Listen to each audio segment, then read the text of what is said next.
Thank you.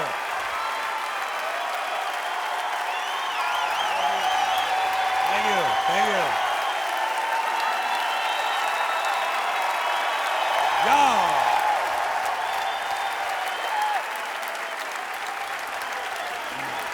Thank you very much. Thank you. I'm a modern man, a man for the millennium, digital and smoke-free, a diversified, multicultural, postmodern deconstructionist, politically, anatomically, and ecologically incorrect. I've been uplinked and downloaded, I've been inputted and outsourced. I know the upside of downsizing, I know the downside of upgrading. I'm a high-tech lowlife, a cutting-edge, state-of-the-art, bicoastal multitasker, and I can give you a gigabyte in a nanosecond. I'm new wave, but I'm old school, and my inner child is outward bound. I'm a hot-wired, heat-seeking, warm-hearted, cool customer, voice-activated and biodegradable. I interface with my database is in cyberspace, so I'm interactive, I'm hyperactive, and from time to time, I'm radioactive.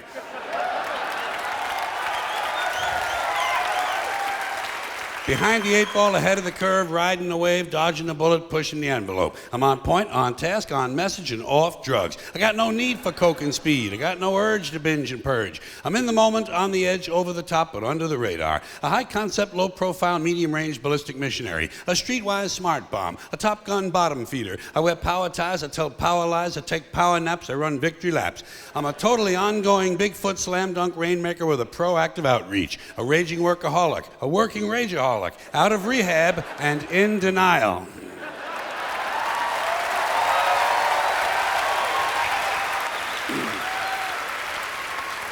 I got a personal trainer, a personal shopper, a personal assistant, and a personal agenda. You can't shut me up. You can't dumb me down, because I'm tireless and I'm wireless. I'm an alpha male on beta blockers. I'm a non-believer and an overachiever, laid back but fashion forward, up front, down home, low rent, high maintenance, supersized, long-lasting, high-definition, fast-acting, oven-ready, and built to last. I'm a hands-on, foot-loose, knee-jerk head case, prematurely post-traumatic, and I have a love child who sends me hate mail. But I'm feeling, I'm caring, I'm healing, I'm sharing. A supportive, bonding, nurturing primary caregiver. My output is down, but my income is up. I take a short position on the long bond, and my revenue stream has its own cash flow. I read junk mail, I eat junk food, I buy junk bonds, I watch trash sports. I'm gender-specific, capital-intensive, user-friendly, and lactose-intolerant. I like rough sex. I like tough love. I use the F word in my email, and the software on my hard drive is hardcore, no soft porn. I bought a microwave at a mini mall. I bought a minivan at a mega store. I eat fast food in the slow lane. I'm toll-free, bite-sized, ready to wear, and I come in all sizes. A fully equipped, factory-authorized, hospital-tested, clinically proven, scientifically formulated medical miracle. I've been pre-washed, pre-cooked, preheated, pre-screened, pre-approved, pre-packaged, post-dated, freeze-dried, double-wrapped, vacuum-packed, and I have an unlimited broadband capacity.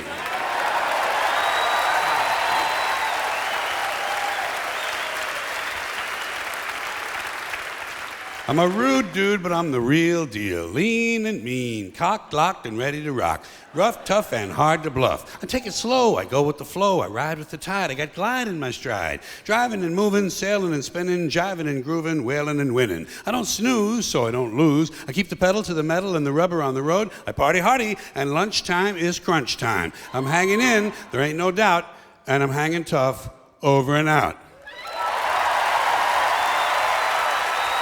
Thank you. Thank you. Thank you very much. Way to go. Thank you. Hey, I got 341 days sober, and next year's my 50th anniversary of show business. Let's do a fucking show, huh?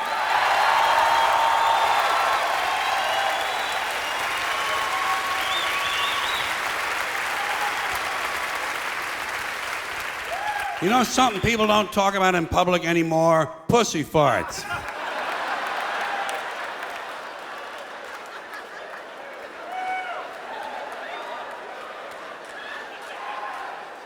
So anyway, now I said that on my last HBO show, and apparently some people don't know what a pussy fart is, because I got some inquiries. Here's the deal. A pussy fart is like when you're making love to a woman who's got a little extra air in her vagina. And every time you thrust forward, it's kind of a...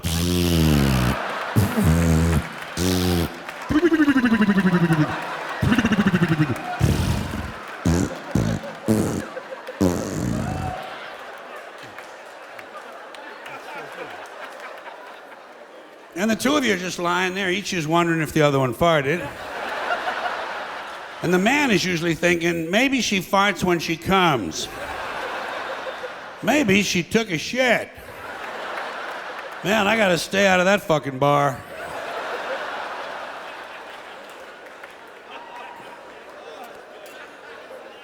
Another word you don't hear too often is dingleberries.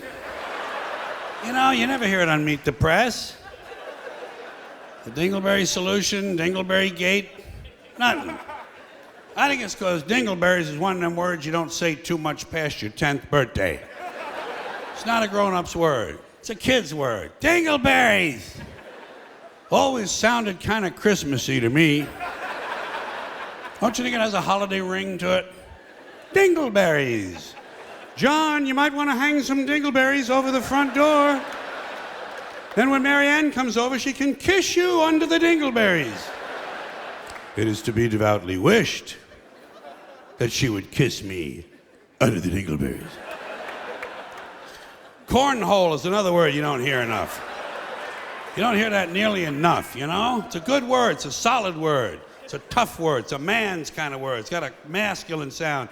It's like shotgun and ash can and tow truck. Cornhole. Everything's been sanitized now and cleaned up. First with these fucking Christians. You just start with them. You know, that's just one. Wait a minute now. Yeah. You know. But let's not leave out these PC campus liberal assholes. I mean, they're just as fucking bad from a different direction. But everything's different. Everything's been polished up now. It's anal intercourse, anal rape, bullshit, cornhole. Now, I'm a big fan of the primetime crime shows. I like all of them pretty much. You know, I like Law and Order and all the spin-offs of that. I like CSI and all of those spin-offs because they're forensic shows, you know? And I'm just waiting for one night to be sitting there watching one of them shows and the chief medical examiner turns to the lead detective and says, Steve, looks to me like after they killed this guy, the perpetrators rolled him over and cornholed him about 30 or 40 fucking times. Look at that.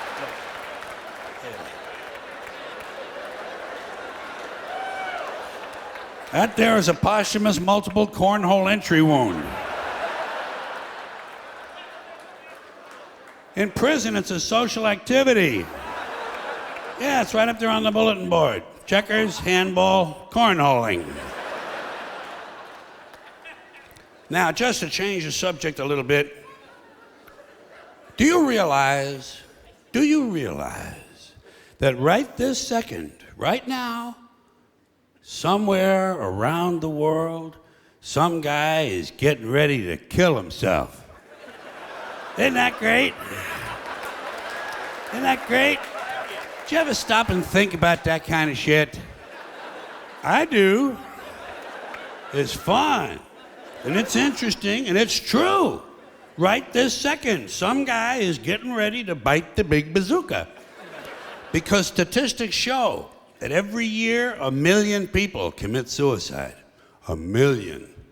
That's 2,800 a day. That's one every 30 seconds.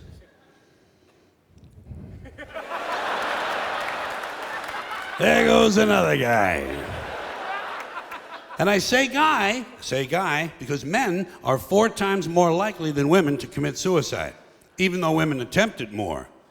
So men are better at it. That's something else you gals will want to be working on. Well, if you want to be truly equal, you're going to have to start taking your own lives in greater numbers. But I just think it's interesting to know. Interesting. That's a big word in this show for me. Interesting to know that at any moment, the odds are good that some guy is dragging a chair across the garage floor, trying to get it right underneath that ceiling beam. Wouldn't want to be too far off center. If it's worth doing, it's worth doing right. Somewhere else, another guy is going over and getting a gun out of a dresser drawer. Somebody else is opening up a brand new package of razor blades. Maybe he's struggling with the cellophane a little bit, you know. Shit, it's always something. God damn it. Fucking shit. I just think that's interesting as hell. That's probably the most interesting thing you can do with your life. End it. I don't think I could do that, though. Could you? God.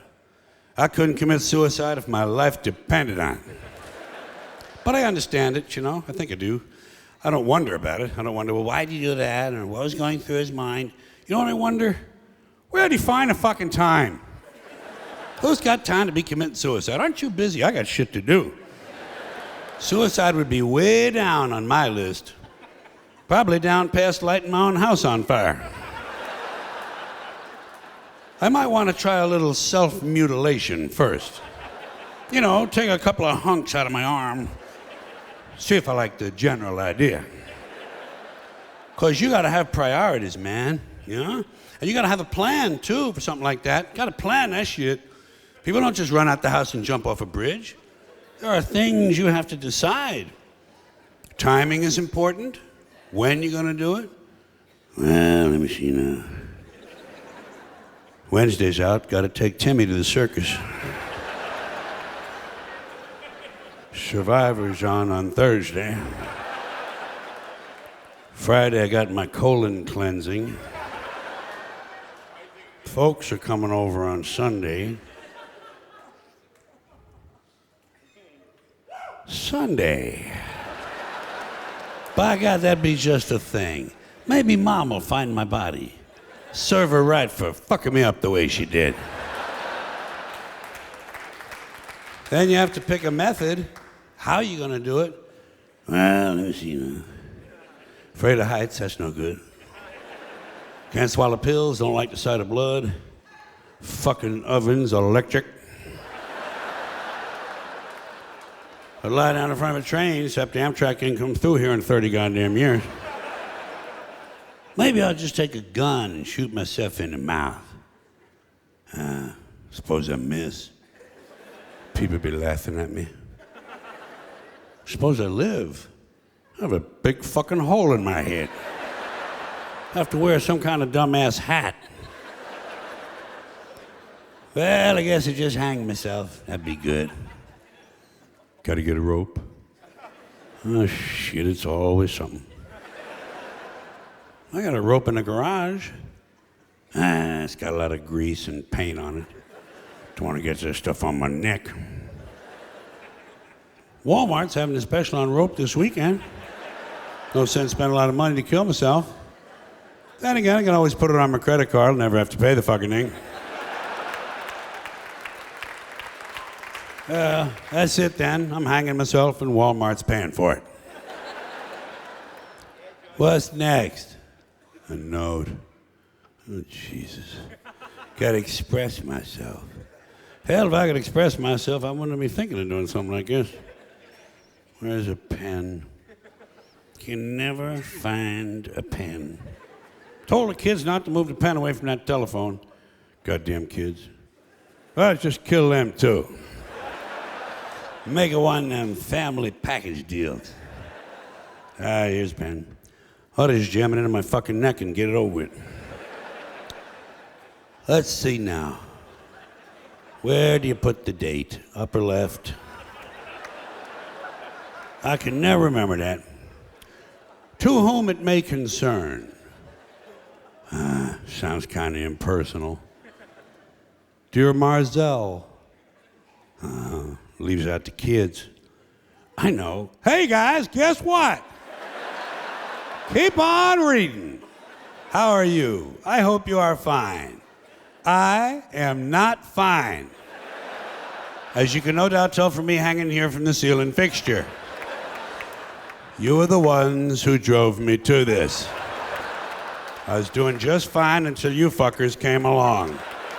I hope you're happy now that I'm goddamn dead. Signed, the corpse in this room. P.S. Fuck you people. Yeah. Good enough. That would be a good note. I don't think a writer could ever commit suicide, do you? Writer'd be too busy working on a note all goddamn year. Trying to get it just right. First draft, second draft, third revision, whole new ending. Finally, it turned into a book proposal and have a reason to live. That wouldn't work. I think about stuff like that. It's interesting to me, like I said. Certain things are interesting. Suicide's interesting. Life is filled with interesting things. That's why I could never commit suicide. I'm having too much fun, keeping an eye on you folks, watching what you do. Human behavior. That's what I like. Humans do some really interesting things. Like, besides killing ourselves, we also kill each other. Murder. And we're the only ones who do that, by the way. We're the only species on Earth that deliberately kills members of our own species for personal gain. Or pleasure. Sometimes it's just fun. We're also the only species that deliberately kills members of another species for personal gain. Or pleasure. That's what hunters do. They kill for pleasure. That's us. Human beings. Interesting folks. Murderers. Here's an interesting form of murder we come up with. Assassination. You know what's interesting about assassination? Well, not only does it change those popularity polls in a big fucking hurry, but it's also interesting to notice who it is we assassinate. Do you ever notice who it is? Stop to think of who it is we kill. It's always people who've told us to live together in harmony and try to love one another. Jesus, Gandhi, Lincoln, John Kennedy, Bobby Kennedy, Martin Luther King, Medgar Evers, Malcolm X, John Lennon. They all said, try to live together peacefully. Bam! Right in the fucking head.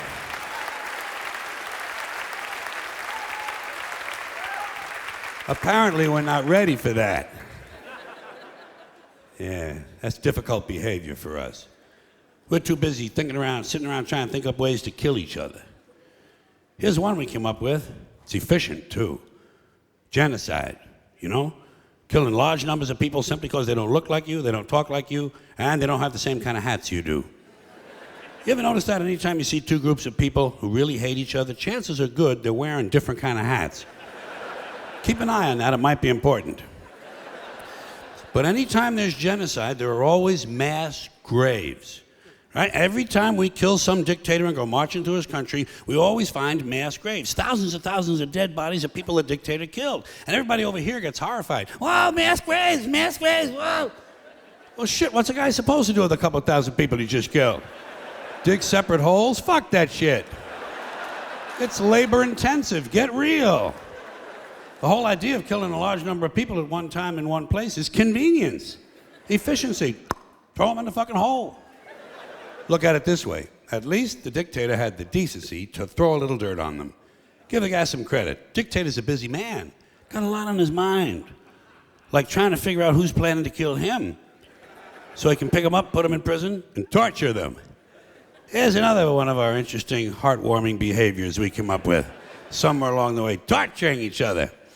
You want to hear a really cool torture that the Romans invented? They also used it as a form of capital punishment. It's really creative. They would take the guy in question, stuff him in a burlap sack, seal the sack up real tight, and throw it in the river. But, and here's the creative part, inside the sack with the guy, they would put a dog, a monkey, and a snake. Okay? A dog, a monkey, and a snake. That's fucking creative. Imagine being inside a burlap sack, underwater in the dark, sitting next to a drowning monkey. Think he'd be moving around a little bit? The dog would be going ape shit, we know that. And the snake, well, he'd probably be getting curious about what all the activity was inside the sack. He might do anything. But whatever he did, it would probably involve venom and his teeth. You know what you'd be doing? You'd be praying to God that the snake bit the monkey and the dog ate the snake. Praying. Yeah. Then it would be just you and the dog. Man and his best friend. Drowning together. Maybe before you died, you could teach him a few tricks. Roll over and play dead wouldn't be too difficult, would it? Just a thought, just a playful thought. By the way, I assume you're noticing that all these activities I'm mentioning, murder, torture, genocide, these are all things human beings do, not animals, those creatures we feel superior to. This is us. Here's another one of our spiritually uplifting activities. We don't do this one much anymore, but it used to be really big. Human sacrifice. I miss that. The Aztecs loved human sacrifice, and they were good at it. Well, they got a lot of practice. For instance, right around the year 1500, the Aztecs sacrificed 80,000 people in one ceremony. Okay?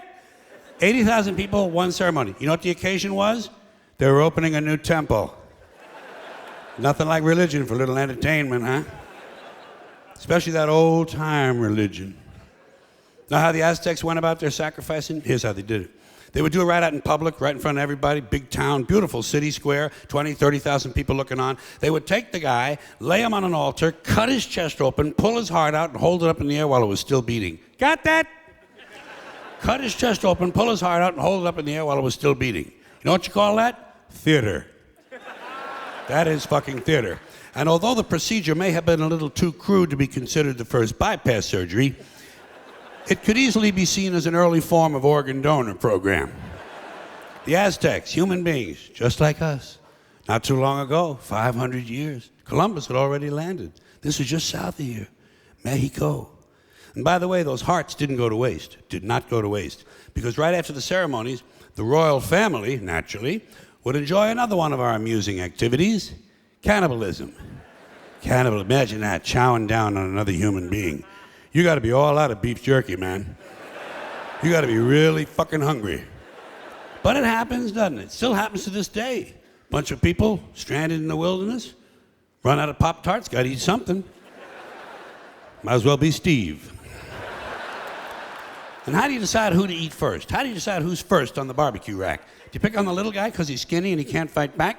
Or do you all gang up on the bodybuilder because he got a lot of steaks and chops on him? These are things human beings have to consider.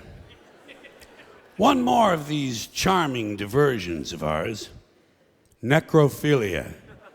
Huh? Now there's a hobby for you. Fucking a corpse. Takes a special kind of guy, don't you think? But it happens, more than you might think. It happens among humans. Animals don't do that. Animals don't fuck their dead. A rat will do a lot of gross things, but he will not fuck a dead rat. It wouldn't even occur to him. Only a human being would think to fuck someone who just died. We gotta be the most interesting critters on the planet. And then we wonder why a UFO doesn't just land and say hello. Hey, oh.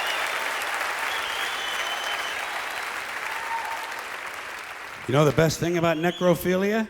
You don't have to bring flowers. Yeah, usually they're already there. Isn't that nice? It's nice. It's convenient. Human beings will do anything. Anything. I am convinced. That's why when all those beheadings started in Iraq, didn't bother me. I took it right in stride. A lot of people here were horrified. Ah, beheadings, beheadings. What are you, fucking surprised? Just one more form of extreme human behavior. Besides, who cares about some mercenary civilian contractor from Oklahoma who gets his head cut off? Fuck him. Fuck him. Hey, Jack, you don't want to get your head cut off? Stay the fuck in Oklahoma. Stay the fuck in Oklahoma.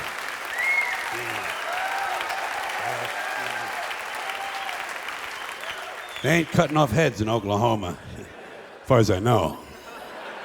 But I do know this. You strap on a gun and go strutting around some other man's country, you better be ready for some action, Jack. You better be ready for some action. People are touchy about that sort of thing. And let me ask you this while I have you good, clean Americans here. This is a moral question, not rhetorical. I'm looking for the answer. What is the moral difference between cutting off one guy's head, or 2, or 3, or 5, or 10, and dropping a big bomb on a hospital and killing a whole bunch of sick kids? Has anybody in authority given you an explanation of the difference? I have not gotten an email on this. No one will talk to me. I haven't gotten a postcard, not a fucking instant message, nothing. Now, in case you're wondering why I have a certain interest and fascination, let's call it, with torture and beheadings and all of these things I've mentioned, it's because each of these items reminds me in life, every time one of them occurs, it reminds me over and over again what beasts we human beings really are. You know, when you get right down to it, Human beings are nothing more than ordinary jungle beasts, savages, no different from the Cro-Magnon people who lived 25,000 years ago in the Pleistocene forest eating grubs off of rotten logs. No different. Our DNA hasn't changed substantially in 100,000 years. We're still operating out of the lower brain, the reptilian brain, fight or flight, kill or be killed. Now, we like to think we've evolved and advanced because we can build a computer, fly an airplane, travel underwater. We can write a sonnet, paint a painting, compose an opera. But you know something? We're barely out of the jungle on this planet. Barely out of the fucking jungle. What we are is semi-civilized beasts with baseball caps and automatic weapons. And this civilization of ours that we're so proud of, this civilization with its so-called civilized behavior, you ever stop and realize how fragile all this is? How fragile the whole structure, how easily it could all just break right down? Just break right down. Wouldn't take much. Probably happen in less than 2 years. Wouldn't take much to throw us right back into barbaric times. All you'd have to do would be eliminate electricity. That's all. But completely eliminate electricity. So, no electricity, no lights. You're back to candles and lanterns, campfires and bonfires. Batteries couldn't be recharged. Generators couldn't be refueled because fuel is pumped electrically. So is water, by the way. So no lights, no fuel, no water, no computers. And computers run everything. And among the many things computers run that operate on electricity are all of these security systems in all of our jails and prisons and nut houses. So suddenly, without electricity, all across America, the gates and cell doors of penitentiaries and mental institutions would fly open. And out would come all of our old friends. The ones who've been away at camp. Serial killers, mass murderers, felony rapists, armed robbers, carjackers, home invaders, thieves, burglars, kidnappers, sadists, pedophiles, sexual predators, pimps, pushers, pornographers, speed freaks, crackheads, sick, junkies, all the ethnic street gangs, black, Spanish, and Asian gangs, Japanese yakuza, Russian mafia, neo-Nazis, white supremacists, Sicilian hitmen, Italian mobsters, Jamaican and Colombian drug gangs. And those are just the ones we caught.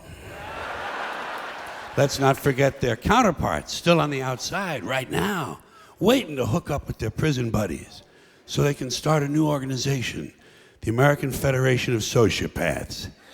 Just what the country needs, another special interest group. 8 to 10 million of them there'd be, counting all the parolees and all the probationers and the ones who've never been caught. 8 to 10 million bitter, angry, violent, sexually hyperactive alpha males with nothing to do. No hobbies, no medications, no scruples. Just a bunch of bad guys looking for a good time. Maybe dropping by your house. Hi, hope we're not intruding. Got any beer? Oh, good. Well, I got about 1,400 really thirsty guys here. How about women? Got any women? Oh, just your wife, huh? Well, I think we can make that work.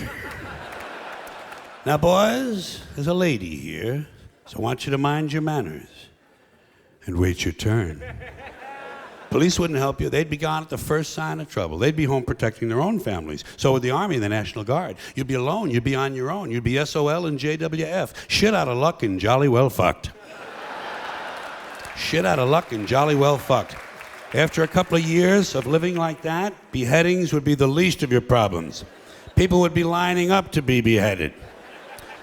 So let's get back to suicide, which now seems like a reasonable alternative.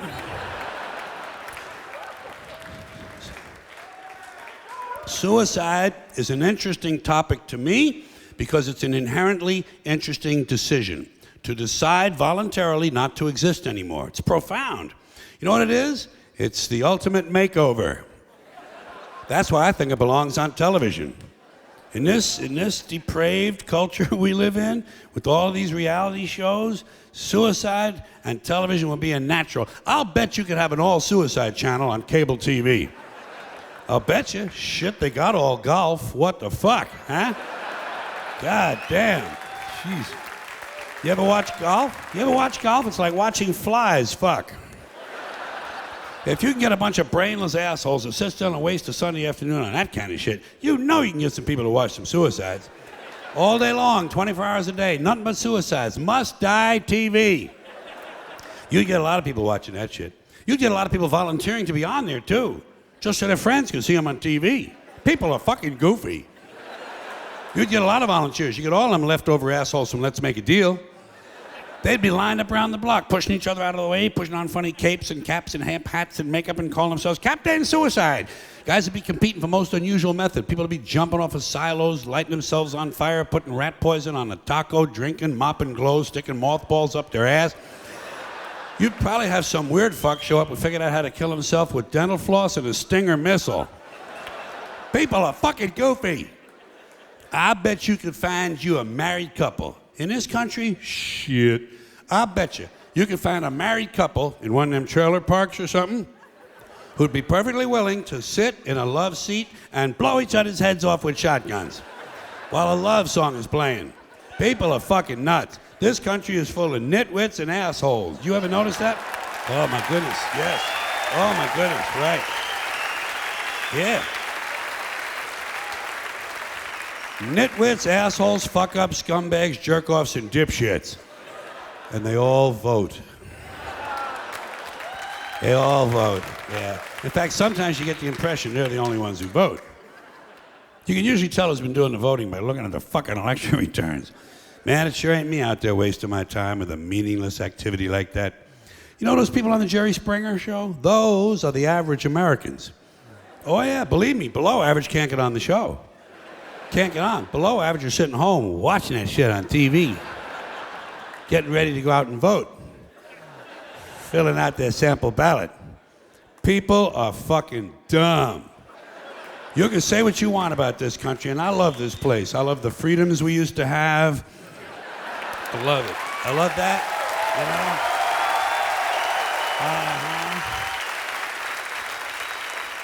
I love it when it didn't take a fucking catastrophe to get us to care for one another. I love the fact that we're on camera all the time from all angles. But you know what? You can say what you want about America. And I say I love this place. I wouldn't have it any other way. Wouldn't live it any other time in history in any other place. But say what you want about America, land of the free, home of the brave. We got some dumb-ass motherfuckers floating around this country. Dumb-ass motherfuckers, you know? Yeah. Now, obviously, that doesn't include this audience. I understand that. You seem intelligent and perceptive, but the rest of them, holy jumping fucking shitballs. Dumber than a second coat of paint. And this ain't just ranting and raving. This ain't just blowing off steam. I got a little evidence to support my claim. It just seems to me, that only a really low IQ population could have taken this beautiful continent, this magnificent American landscape that we inherited. Well, actually, we stole it from the Mexicans and the Indians, but hey, it was nice when we stole it. It looked pretty good. It was pristine. Paradise. Have you seen it lately? Have you taken a good look at it lately? It's fucking embarrassing. Only a nation of unenlightened half-wits could have taken this beautiful place and turned it into what it is today, a shopping mall. A big fucking shopping mall. You know that? That's all you got. That's all you've got here, folks. Mile after mile of mall after mall. Many, many malls. Major malls and mini malls. They put the mini malls in between the major malls. And in between the mini malls, they put the mini marts. And in between the mini marts, you got the car lots, gas stations, muffler shops, laundromats, cheap hotels, fast food joints, strip clubs, and dirty bookstores. America the Beautiful. One big transcontinental commercial cesspool. And how do the people feel about all this? How do the people feel about living in a coast-to-coast shopping mall? Well, they think it's just fucking dandy. They think it is cool as can be because Americans love the mall. They love the mall. That's where they get to satisfy their two most prominent addictions at the same time: shopping and eating. Millions of semi-conscious Americans day after day shuffling through the malls, shopping and eating, especially eating. Americans love to eat. They are fatally attracted to the slow death of fast food. Hot dogs, corn dogs, triple bacon cheeseburgers, deep fried butter dipped in pork fat and cheese whiz, mayonnaise soaked barbecued mozzarella patty melts. Americans will eat anything, anything, anything. If you were selling sauteed raccoons' assholes on a stick, Americans would buy them and eat them, especially if you dipped them in butter and put a little salsa on them. This country is big time, pig time. Forget the bald eagle. You know what the national emblem of this country ought to be? A big bowl of macaroni and cheese. A big bowl, because everything in this country is king size. King size, extra large, and super jumbo, especially the fucking people. Have you seen some of the people in this country? Have you taken a good look at some of these big fat motherfuckers walking around? Big fat motherfuckers. Oh my God, huge piles of redundant protoplasm lumbering through the malls like a fleet of interstate buses. The people in this country are immense, massive bellies, monstrous thighs, and big fat fucking asses. And if you stand there for a minute and you look at one of them, you begin to wonder, how does this woman take a shit? How does she shit? And even more frightening, how does she wipe her ass? Can she even locate her asshole? She must require assistance. Are paramedics trained in this field? And standing right next to her, of course, with a plate full of nachos and a mouthful of pie is her clueless fucking husband, Joe Sixpack. With his monstrous swollen beer belly hanging dangerously out over his belt buckle, this guy ain't seen his dick since the Nixon administration. And if you stand there and you look at the two of them, you begin to wonder to yourself, do these people fuck? Is this man actually capable of fucking this woman? It doesn't seem structurally possible that these two people could achieve penetration. Maybe they're in that Cirque du Soleil or something. Telling you, the people in this country, every one of them is 50 pounds overweight. They are gargantuan. And in the summertime, God help us, in the summertime, they all want to wear short pants. Jesus, Lord, protector of all that is good and holy, deliver me from fat people in short pants. They all got short pants, big bellies, fat thighs, and dumb kids. Short pants, big bellies, fat thighs, and dumb kids. Every one of them's got two dumb-ass kids with them. And the whole family is wearing T-shirts, and every one of them's got the same T-shirt. I'm with stupid. Apparently in this country, the stupids are an extended family. And besides wearing them T-shirts, every one of the family's got on a backpack. They got a backpack strapped to their back so they can carry around lots of stupid shit. And the reason they got to carry their stupid shit strapped to their backs is because their hands must remain free at all times to hold food. And to get that food up to the mouth where it gets shoveled in with all the rest of the disgusting shit they ate that day. And another reason for the backpacks is these people are going to buy even more stupid shit. They ain't got enough stupid shit at home. They just had a stupid shit sale. They ain't going to buy more. They're going to go out in the parking lot and stuff this stuff into the big, fat, ugly, oversized SUV that's got plenty of room in it. Plenty of room in it for stupid shit and lots of room left over for these big, fat, ugly motherfuckers to get them home. Stopping, of course, for jelly roll and fried dough. These people are efficient, professional, compulsive consumers. It's their civic duty, consumption. It's the new national pastime. Fuck baseball, it's consumption. The only true, lasting American value that's left, buying things. Buying things. People spending money they don't have on things they don't need. Money they don't have on things they don't need. So they can max out their credit cards and spend the rest of their lives paying 18% interest on something that costs $12.50. And they didn't like it when they got it home anyway. Not too bright, folks. Not too fucking bright. But if you talk to one of them about this, if you isolate one of them, you sit them down rationally, and you talk to them about the low IQs and the dumb behavior and the bad decisions, right away they start talking about education. That's the big answer to everything. Education. They say we need more money for education. We need more books, more teachers, more classrooms, more schools. We need more testing for the kids. You say to them, well, you know, we've tried all of that, and the kids still can't pass the test. They say, don't you worry about that. We're going to lower the passing grades. And that's what they do in a lot of these schools now. They lower the passing grades so more kids can pass. More kids pass, the school looks good, everybody's happy, the IQ of the country slips another 2 or 3 points, and pretty soon all you'll need to get into college is a fucking pencil. Got a pencil? Get the fuck in there, it's physics. Then everyone wonders why 17 other countries graduate more scientists than we do. Education. Politicians know that word. They use it on you. Politicians have traditionally hidden behind three things: the flag, the Bible, and children. No child left behind. No child left behind. Oh, really? Well, it wasn't long ago you were talking about giving kids a head start. Head start, left behind. Someone's losing fucking ground here. But there's a reason. There's a reason. There's a reason for this. There's a reason education sucks, and it's the same reason that it will never, ever, ever be fixed. It's never going to get any better. Don't look for it. Be happy with what you got. Because the owners of this country don't want that. I'm talking about the real owners now. The real owners, the big wealthy business interests that control things and make all the important decisions. Forget the politicians. The politicians are put there to give you the idea that you have freedom of choice. You don't. You have no choice. You have owners. They own you.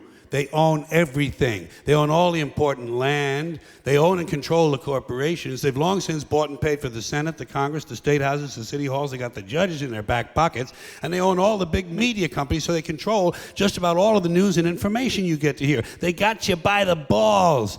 They spend billions of dollars every year lobbying to get what they want. Well, we know what they want. They want more for themselves and less for everybody else. But I'll tell you what they don't want. They don't want a population of citizens capable of critical thinking. They don't want well-informed, well-educated people capable of critical thinking. They're not interested in that. That doesn't help them. That's against their interest. That's right. They don't want people who are smart enough to sit around the kitchen table and figure out how badly they're getting fucked by a system that threw them overboard 30 fucking years ago. They don't want that. You know what they want? They want obedient workers. Obedient workers. People who are just smart enough to run the machines and do the paperwork, and just dumb enough to passively accept all these increasingly shittier jobs with the lower pay, the longer hours, the reduced benefits, the end of overtime, and the vanishing pension that disappears the minute you go to collect it. And now they're coming for your Social Security money. They want your fucking retirement money. They want it back, so they can give it to their criminal friends on Wall Street. And you know something? They'll get it. They'll get it all from you sooner or later, because they own this fucking place. It's a big club, and you ain't in it. You and I are not in the big club. And by the way, it's the same big club they use to beat you over the head with all day long when they tell you what to believe. All day long, beating you over the head in their media, telling you what to believe, what to think, and what to buy. The table is tilted, folks. The game is rigged. And nobody seems to notice. Nobody seems to care. Good, honest, hard-working people, white collar, blue collar, doesn't matter what color shirt you have on. Good, honest, hard-working people continue. These are people of modest means. Continue to elect these rich cocksuckers who don't give a fuck about them. They don't give a fuck about you. They don't give a fuck about you. They don't care about you at all. At all. At all. Man, you know? And nobody seems to notice, nobody seems to care. That's what the owners count on, the fact that Americans will probably remain willfully ignorant of the big red, white, and blue dick that's being jammed up their assholes every day. Because the owners of this country know the truth. It's called the American dream, because you have to be asleep to believe it. But say what you want about American folks. Yeah. You can say what you want about Americans. You can call them smart, dumb, ignorant, innocent, naive, gullible, easily led, whatever you want. You're going to have to deal with them. You're going to have to deal with them because you're in the television business now. You got the all-suicide channel on cable TV. You need these people as viewers. You need people looking in. You got to worry about your ratings. You're going to have to be thinking about sweeps months. Most folks know what sweeps months are now. Those are the more important sweeps ratings months of the year when they put on all their biggest attractions and their hottest stars, try and pump the ratings up a little bit, get the local stations to adjust their advertising rates. You're going to have to compete with the mentality of network television. And I think on an all-suicide channel during sweeps months, you're going to have to go with mass suicides. Big public events where hundreds of people kill themselves all at the same time right on live TV. And I've been wrestling with a way to do this. I've been trying to figure this out. I swear to God, this is the truth. I've been trying to figure this part of it out for 6 months now. And I only recently haven't, so I'm going to tell you about it. Now, we're going to have to get lots and lots of people to kill themselves on demand. How are we going to do this? That's the question. How are we going to get large numbers of people to commit suicide at a time and place of our choosing? And I mean large numbers, because don't forget, besides sweeps, we're going to have to be thinking about 24-hour-a-day programming. So to make this work, we need organization. You need a system. Can't just sit around the studio all day long and wait for people to drop by and commit suicide. What we have to do is build up a large pool of hopeless people. Suicide volunteers, people with no hope, people whom society has given up on, fate has given up on, or who have given up on themselves. Rock bottom, dead end, totally fucked up people with no hope and no reason to live. And we got our share of them, folks. Think of it as a pyramid. That'll give you a visual fix on it. Think of it as a pyramid. The pyramid of the hopeless. We're going to start building this pyramid at the very base, naturally, and the bottom layer is going to be homeless people. God knows we got plenty of them. Nobody gives a fuck about them. Nobody's taking them. Nobody's got a plan. Nobody's got any money. Nobody's got a program. Nobody gives a fuck about homeless people. We don't know how many we have even. We know 500,000 of them are veterans, because we're so good to the veterans in this country. And we know about 1,400,000 of them are children. So we got 1.5 million children. And then God knows how many more we got. Totally fucking hopeless. In the pyramid they go. Now, the next group we're going to put in here is these are the people in prison with these long sentences they've been given. Many of them deserved, I'll grant you that. I'm sure half the people in prison are in there for things they really did. That's not a bad average, 1 out of 2. But nobody, nobody gives a shit about these people. Nobody's going to hire them if they do get out. They're never going to get out. Rehabilitation doesn't work. And the judges give them these fucking draconian sentences, 40, 50, 60, 70, 80, 100-year sentences, life term, double life. One guy, about a month ago, was given 3 consecutive life terms plus 2 death penalties. How the fuck do you serve that? Even David Copperfield can't do that shit. In order to do that, you'd have to be a Hindu. And then you got the people on death row. They ain't going anywhere. In the fucking pyramid they go. Now the next layer, this group is self-selected. Self-selected, and a bit controversial to some ears, I guess. These are these people who claim to be depressed, okay?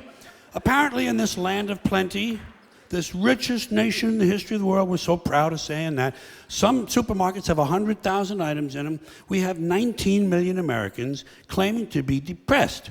And some of them take medicine for it. Sometimes the medicine makes one of them commit suicide, and that depresses the shit out of the rest of them. Then you have these people who only think they're depressed. They think they're depressed because they saw the commercial on TV and the doctor looked like a good guy. The music sounded kind of peppy, and what the fuck, some of these pills will probably just pick me right up. Totally fucking hopeless mindset in the fucking pyramid. Up at the very top, we are going to put the people who are truly sick, the terminally ill. Unfortunately, no hope for a lot of them. Hundreds of thousands of them. There's no cure for what they have. Some of them, there's no cure because nobody's looking for one. They don't have people sick with it, so there ain't no money in the fucking cure. Then there's people who've got, there's a cure, but they don't have the money for it. There's another one that's a cure, but they're too far gone. There's other ones that's a cure, but there's no social means to get to it. So these people ain't going anywhere. They should be allowed to commit suicide. Boom! In the fucking pyramid they go. Now, think of what you got here, folks. Think of yourself as the executive vice president of programming at the All Suicide Channel. Think of what you have to work with in the pyramid of the hopeless. You have homeless, imprisoned, condemned, depressed, and terminally ill people. And I'm going to bet you anything. In this depraved culture of ours, bet you anything. With the reality show mentality we have on the All Suicide Channel, you could get 500 of these hopeless people to hold hands and jump into the Grand Canyon. I'll fucking bet you you could get that done in this country right this now. I'll bet you. For money. You got to give them something, you got to... Oh, shit, they're Americans. They're for sale. Give them a little something. Americans will do anything, but you got to give them a toaster, don't you? Give them a little prize of some kind. Everybody wants a gizmo. Give them a gizmo. Give them a cell phone. Give them a laptop. Give them a cell phone, takes a picture of a laptop. Give them a laptop, takes a picture of a cell phone. Give them one of them 3-wheel vehicles. Give them an all-terrain vehicle. Give them one of them riding lawnmowers. Give them a snowblower. Give them an outdoor barbecue or a jet ski. Give them one of those things they buy for themselves when they're trying to take their minds off how badly they're getting fucked by the system. I know what you do. Just before these people jump, you give them a hat with a camera in it. And you tell them it's jump cam. Tell them you'll send the video home to the family. T-shirt. Who don't want a T-shirt? Everybody does. Give them a nice T-shirt. I committed suicide and all I got was a stupid fucking T-shirt. All right, now. Yeah. If you want to really raise the profile of this promotion, get some of those evangelical Christians to volunteer for it, and you call it Jump for Jesus. Jump for Jesus. They would bite. They would go for it. Hey, you got to be fair. Got to be fair about these Christians. They come in for a lot of abuse these days. So you do have to be fair. All a Christian really wants out of life is to die and go see Jesus. Give him a helping hand. Do the Christian thing. Tell them it's a shortcut to heaven. Mention the word martyr. Works on the Muslims, works on the Catholics, might work with these folks. You never know. Hey, I know. Give him a little encouragement. Go on, you fanatical fuck. He's down there. He's down there. He's down there. He's at the bottom of the canyon. Look for the man with the glowing head. Oh, you could have a lot of fun with a channel like that. But you know something, folks? Maybe you don't want to be on cable. Maybe you don't want to be on cable. It is a limited audience. You might want to widen out and get more people looking in. You're going to have to go to the broadcast networks, one of the big broadcast networks. And I don't know about you, but when I think about suicide and broadcast network television, I'm thinking Fox, huh? I'm telling you, Fox. If the people at Fox ain't sitting around having meetings on an idea like this, they ain't doing their goddamn jobs over there. So you put this thing on Fox, get Budweiser to sponsor it. Budweiser and a whole bunch of car companies so people can be thinking about drinking and driving at the same time. Isn't that fun? Isn't it fun to watch the sporting events on American television? Drink this, drive that, fuck you. They don't care. They don't give a shit about you. And then every now and then they qualify the whole message. Drink responsibly.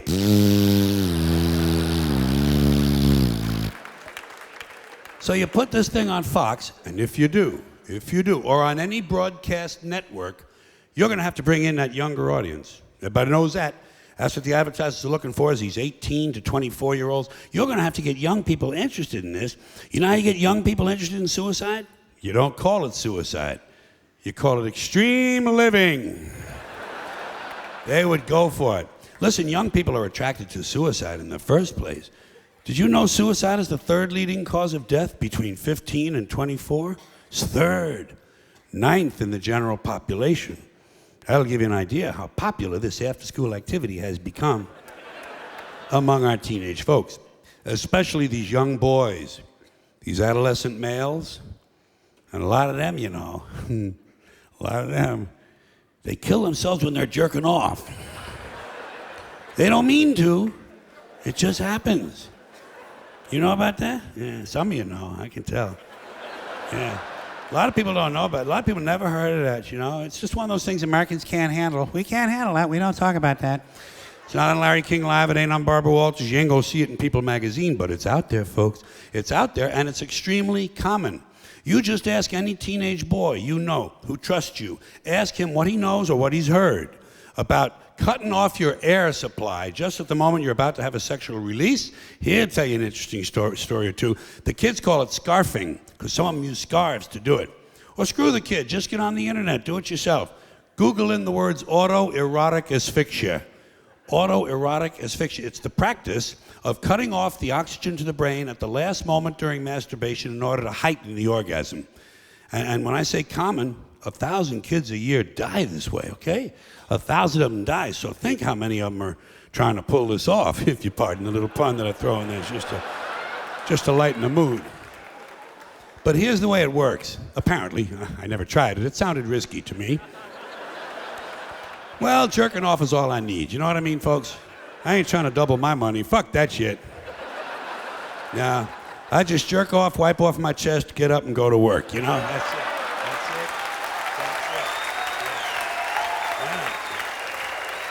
Yeah. Nothing fancy. Nothing fancy at our house. We're simple folk.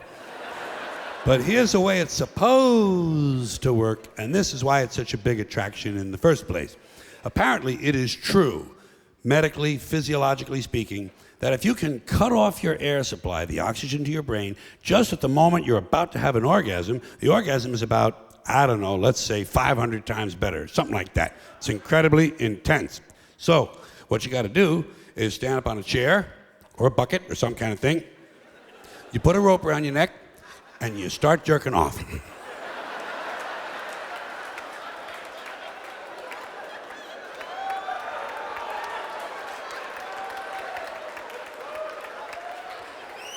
And while you're pulling your pud, you have to arrange to almost strangle yourself just before you have an orgasm. And by the way, while all this activity is going on, you got to maintain a hard-on, which ain't easy because you might just be getting ready to buy the farm, so you better be fantasizing about someone you really like or something you really like. I don't know what it might be. Maybe getting fucked in the ass by a game warden. Who knows, huh? Hey, I'm not here to judge. We're all different, to each his own. So let's recap. Stand on a chair, rope around your neck, Peter in your hand. Now you have to time it just right so that just before you come, you almost die. And sometimes you miscalculate. You don't know if you're coming or going. You don't know. There's no way to know. No way to know. I know. And the parents of these kids are too embarrassed to tell the police, so they put the kid's dick away and say he had poor grades. His girlfriend left him. Oh, well, no wonder, lady. Look at his fucking hobbies. Then they blame it on heavy metal, you know. I don't know if you remember that, but from that old incident there, some years back, Judas Priest, one of the headbanging bands, somebody played a song and after that, and they killed themselves, and so they blame suicide on heavy metal. If it's murder, they tend to blame rap these days, but it's never the parents. Did you ever notice this? Parents apparently play no part in the development and outcomes of these kids. Parents, you know, they can raise a kid apparently 11, 12, 13, 14, 15 years. If he turns out fucked up, boy, they had nothing to do with that. Must be those kids at the parking lot he hangs around with. Parents got to be among the most full of shit people in the world. Well, they always have been, top to bottom, front to back. Listen, in fairness, it comes with the job. If you want to be a parent, you got to be full of shit at least half the time. Look at it this way. They have it both ways. If the kid turns out to be a loser, they had nothing to do with that. But boy, if he's a winner, got a scholarship or something like that, man, they're the first ones out there raising their hands trying to take a little credit. It's a nice state of mind if you can talk yourself into believing it. But these are the kind of things I think about when I'm sitting home alone during an electrical storm, waiting for the parole officer to give me a call. And these ideas come floating into my head, just floating right in, unbidden. I'm not asking for these things. I'm a vessel. I'm a mere vessel. Whoosh, in comes these thoughts. And some of them are a little offbeat. I'm going to grant you that. I was thinking about these younger women who got buried today. Did you ever think about them? Probably not. But I was thinking about these younger women who died 3 or 4 days ago, got buried today. And some of them had a bad heart, you know. Some of them had a bad kidney. But a lot of them had perfectly good pussies. Good pussies, nice tits, reasonably tight assholes, going to waste in the ground. It just seems a shame to me that some fine young pussy should be rotting away 6 feet under. Because you would think, in this era, that if you can donate a heart,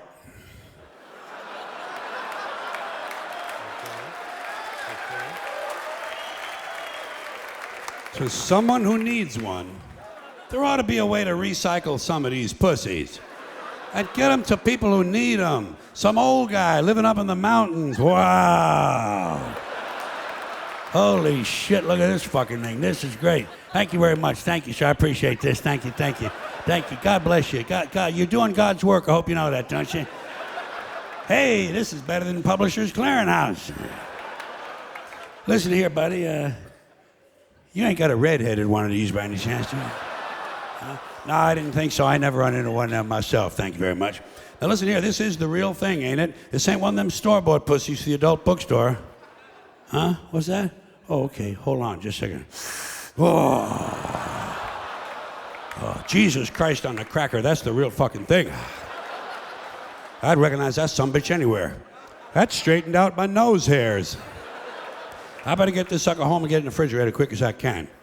The Save a Pussy Foundation. Give the gift that keeps on giving. Fuck the whales. Save the pussy. But we want to save all of them. Not all of them. Some of them's wore out. Oh, you wouldn't want one of them big old rubbery things. That ain't no good. What you want is, you want you something nice and tight, but flexible. Maybe you could have an age limit. Or a mileage check. You know, you figure out the average length of the average dick, the average number of thrusts per event, the average number of events per lifetime. You got that lady's mileage. And you women, I don't want you to think we're going to leave you out of the fun. We're going to get you a nice set of cock and balls, okay? We'll get you something nice just after rigor mortis has set in. Tell the truth, ladies. Wouldn't you like a nice set of cock and balls without all the bullshit that comes with them? Huh? Fucking A. We'll get you something nice. You keep it on the nightstand. It's real easy to find in the dark. And if your mother comes over, put a hat on it. Well, somebody's got to think of these things. Apparently, I've been appointed. I was dancing with a woman. She told me she had a yeast infection. I said, well, bake me a fucking loaf of bread. A couple of corn muffins, a jelly donut. I don't give a shit. I'm always in the market for quality baked goods. You couldn't squeeze a birthday cake out of that thing by any chance, could you, huh? No, I didn't think so. No pressure, honey. No pressure at all. Why don't you just turn around and give me a nice pineapple upside-down cake? And a dozen oatmeal cookies. Skip the raisins. Ixnay on the Azens ray. Well, I think it is certainly apparent by now that one of the things I enjoy in life is excess. I like things that are excessive. I like excessive behavior, excessive language, excessive violence. It's fun. It's interesting. It's exciting. I like it when nature is excessive. That's why I like natural disasters. All these natural disasters have been going on. I fucking love them. I can't get enough of them. Oh, when nature's going crazy, throwing things around, scaring people and destroying property, I'm a happy fucking guy. I'm a happy fucking guy. I look at it this way. For centuries now, man has done everything he can to destroy, defile, and interfere with nature. Clear-cutting forests, strip mining mountains, poisoning the atmosphere, overfishing the oceans, polluting the rivers and lakes, destroying wetlands and aquifers. So when nature strikes back and smacks man in the head and kicks him in the nuts, I enjoy that. I have absolutely no sympathy for human beings whatsoever. None. And no matter what kind of problem humans are facing, whether it's natural or man-made, I always hope it gets worse. Don't you have a part of you that secretly hopes everything gets worse? When you see a big fire on TV, don't you hope it spreads? Don't you hope it gets completely out of control and burns down 6 counties? You don't root for the firemen, do you? I mean, I don't want them to get hurt or nothing, but I don't want them putting out my fire. That's my fire. That's nature showing off and having fun. I like fires. You know something else I like? Those spring floods in the Midwest. Aren't they great? Like clockwork. Spring floods in the Midwest. But I'm starting to catch on that every year it's the same story. Another flood in the same place with the same people on the same river. Same fucking people! And these people do not move. They will not fucking move. They repaint, put down new carpeting and wallpaper, and they move right back into the same fucking house on the floodplain next to the river, and then they wonder why grandma's floating downstream with the parakeet on her head. 4th time. Again. 4th fucking time. There's no learning curve with these people. It's very hard to feel sorry for them. Every year. Same people. Same rowboats. Out there paddling around. Rescuing a chicken. What the fuck kind of a life is that? Well, our kids love it here. Oh, really? What do they got, gills?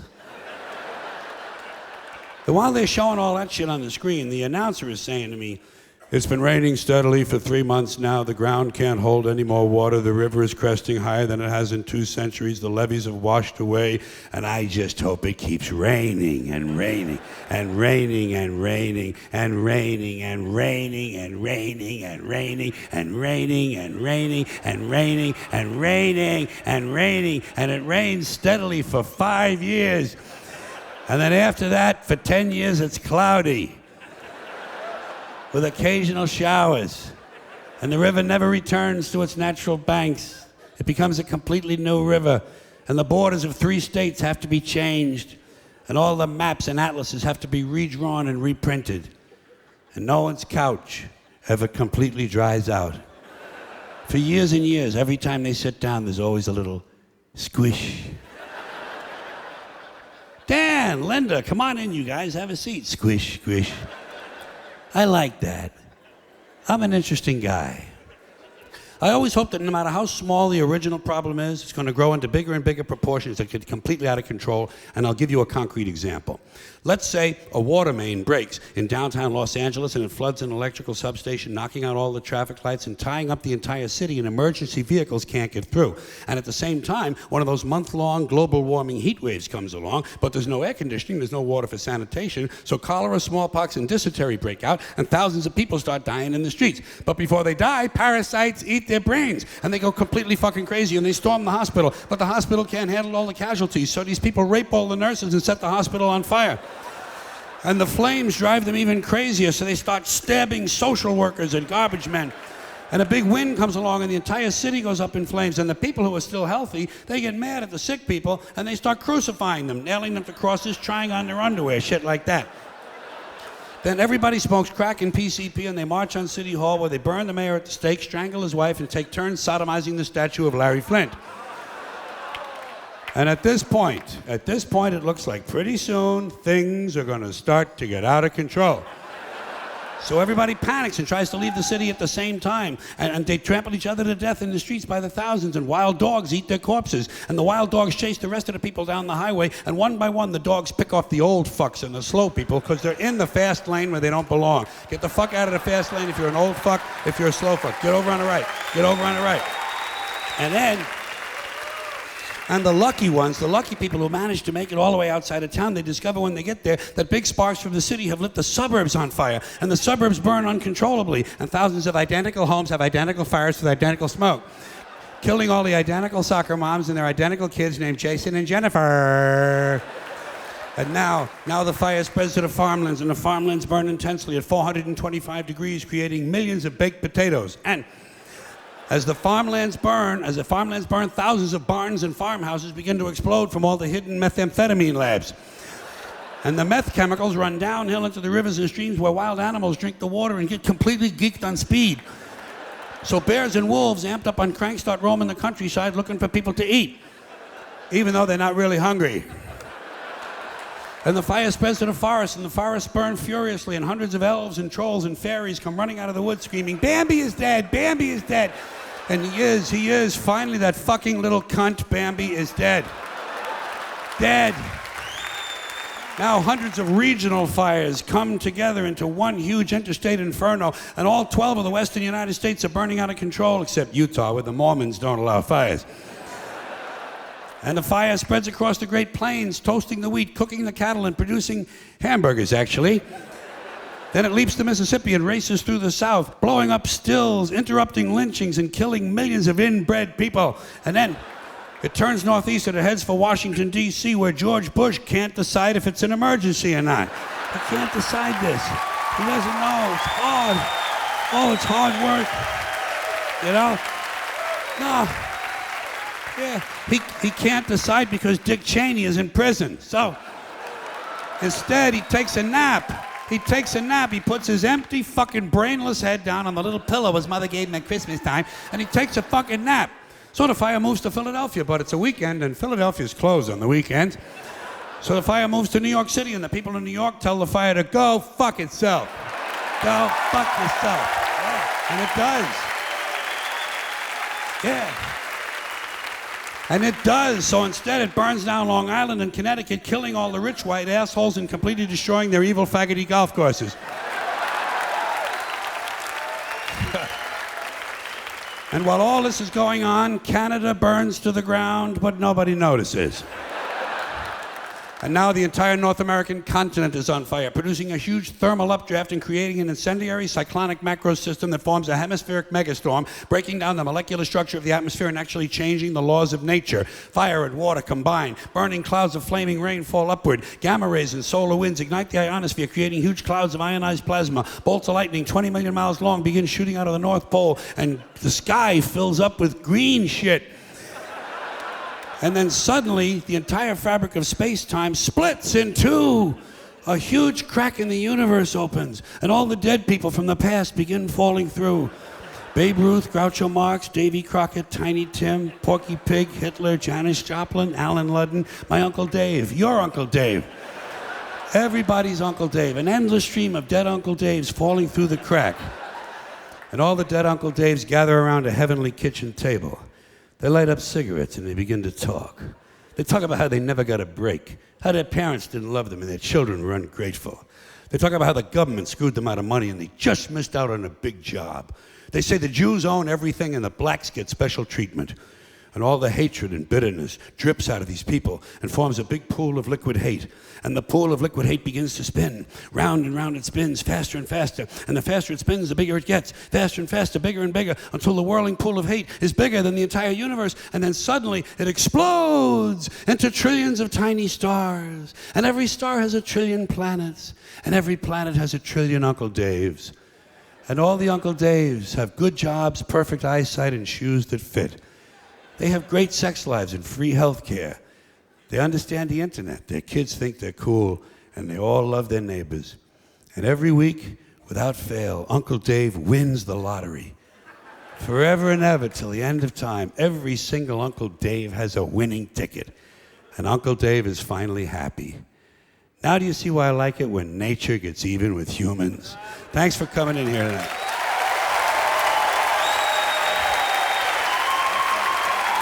Thank you. See you later.